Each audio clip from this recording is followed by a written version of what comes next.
Good morning everyone.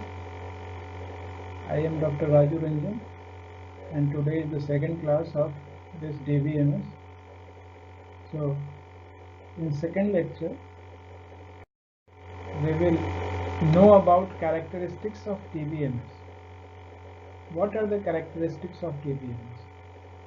Here we have listed few characteristics. Let us count one by one. The first characteristic is DBMS provides security and removes redundancy. What security and how? What is redundancy? Security means DBMS allows only authorized user to access the database. No one else can access the database. Only authorized user will be allowed to enter into the database. So that is security. And redundancy means repetition of data. So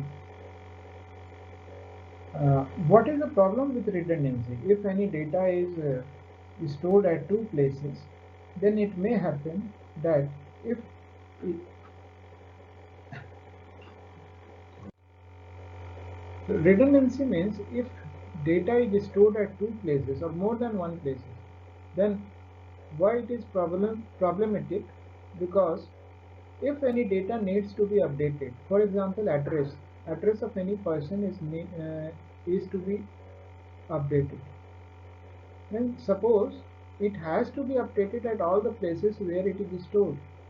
But if anyhow it can be updated only at one place, then the data will mismatch and it will cause data inconsistency. So that is not required, because from one place you will get different address and at other place you will again get different address. So this is the problem with redundancy. So DBMS removes redundancy. It is one of the characteristics of DBMS. Then second characteristic is self-describing nature of a database system. Self-describing means the database system describes itself. So what the entities, how the columns are arranged, and what are their properties, what are the rows in this. So it is self-describing nature of a database system. Then insulation between programs and data abstraction. What is data abstraction?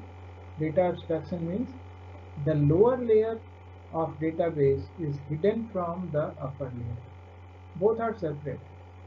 Means suppose there is a database. Database means some data is stored in a table, that is database. And there is an application program. For example, railway reservation system.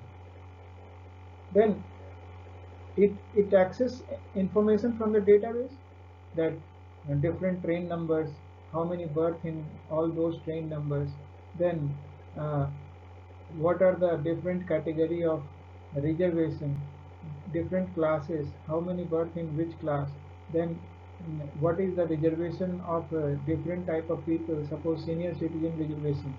So all these information and all the number of seats are stored in the database. When any reservation happens, then it removes from the empty and move it to the filled one. So but suppose someone else access this database from his mobile, then it should be, this information should be same, whether he is accessing it from the reservation counter, whether he is accessing it from his mobile, whether he is accessing it from uh, this desktop app. So the database should not be dependent upon the application program. It should be independent from the application program. So this is the benefit of DBMS, that it provides insulation between programs and data. So that is called data abstraction. In earlier system, when file system was there, this insulation was not there. So when you need to change any application program, then database also change. So database and the application program both was in same file earlier, but nowadays database is kept separately and application program runs separately. There are no connection between these two except fetching information from that database. So that is the reason behind making it insulated. So it is a benefit of DBMS. Now the next characteristic is support of multiple views of data. What is this multiple views? Multiple views means uh, suppose the manager of the branch, uh, any bank branch, manager of the branch wants to uh, delegate some of his duties to some junior employee, suppose clerk. Then uh, he have to share his database also to that clerk so that he can update that database or he can make changes. But suppose uh, the the clerk who has been given access, he need to see only two columns of the database, not more than two. He is supposed to see only savings account and not the loan account. Then in that case, DBMS can make such an arrangement that only few columns can be shown to that clerk and not all the columns. So for some different people, for if anybody has been authorized to deal with the loan, then that person will able to see only loan column of that database. So it can have a table or database can have multiple views of itself, and the loan people can access only that those related with them, and the saving account person can see those data which is related to them. So this support of multiple views is another characteristic of DBMS.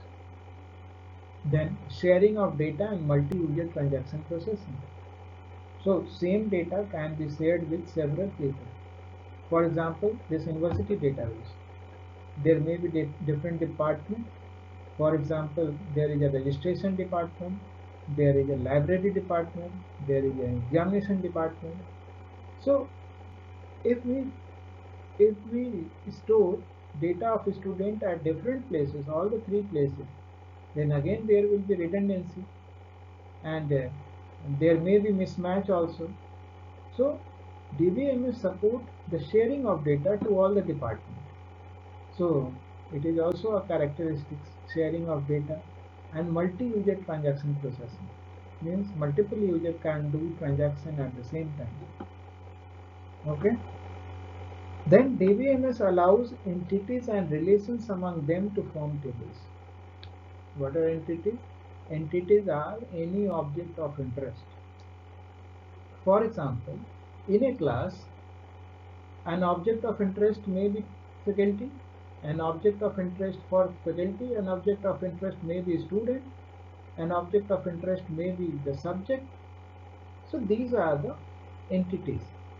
And relationship between all these entities, the relationship is the faculty teaches student.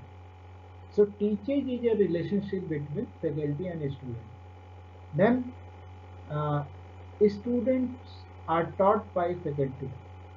So taught by is a relationship between student and faculty. So faculty teaches this particular subject.